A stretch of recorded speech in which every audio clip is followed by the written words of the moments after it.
আমি প্রথমে আপনাদের ঈদের শুভেচ্ছা জানাচ্ছি।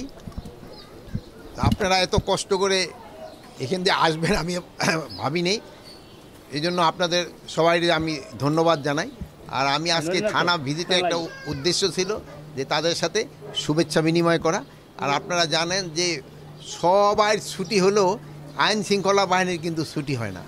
এই জন্য তাদের সাথে দেখা করা এবং তাদের বিভিন্ন খোঁজ খবর নেওয়া এবং তাদের সমস্যাগুলি জানা। থানাগুলির অবস্থা আগের থেকে অনেক ভালো, কিন্তু এই যেহেতু এইগুলি ভাড়াটিয়া বিল্ডিং, এই জন্য কতগুলি সমস্যা রয়ে গেছে। এই জন্য এগুলিতে যত তাড়াতাড়ি আমরা আমাদের নিজস্ব জায়গায় যদি থানাগুলি করে ফেলতে পারি সবচেয়ে ভালো। আর দেখেন পরিদর্শন আপনারা নিজেই দেখলেন যে থানায় আসার রাস্তাই নেই, আসারই তো রাস্তা নেই। এই সমস্যাগুলি রয়ে গেছে।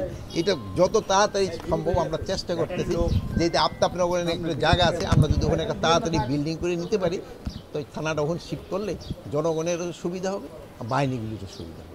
উপদেষ্টা আপনি 5ই অগাস্টের পরে কিছুদিন তো সরকারই ছিল না, এরপরে তো পরিস্থিতিটা তো আস্তে আস্তে উন্নতি হচ্ছে।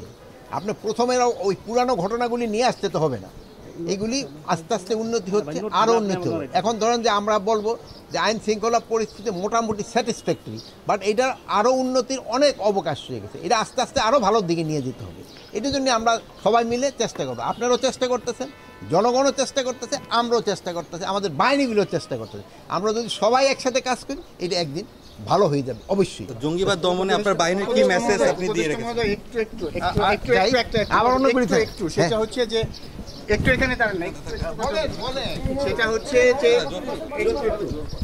হচ্ছে যে বৈষম্য বিরোধী গণহত্যা আন্দোলনের যে গণহত্যা হয়েছে, যেটা বৈষম্য বিরোধী আন্দোলনে, এটা 100% সত্যি, এটার ভিতরে কোনো ভুল নাই।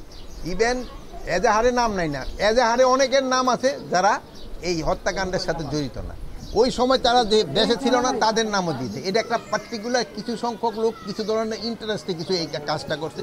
এটা যেন না হয় এই জন্য আমরা কিন্তু ইনভেস্টিগেশনটা খুব প্রপারভাবে করতেছি। শুধু থানার ইনভেস্টিগেশন হবে না, এই জন্য কিন্তু আমরা আইজি লেভেল আমরা একটা কমিটি করে দিছি, যেন কোনো রকমে কোনোভাবেই কোনো নিরীহ লোক যেন সাজা না পায়, কোনোভাবেই যেন কোনো রকমের নিরীহ লোক যেন সাজা না পায়। আপনারা বলবেন যে নিরীহ লোকের কোনো ধরনের কোনো রকমের সাজা হবে না, বাট যারা দুষ্কৃতিকারী তারা কিন্তু ছাড় পাবে। Thank you.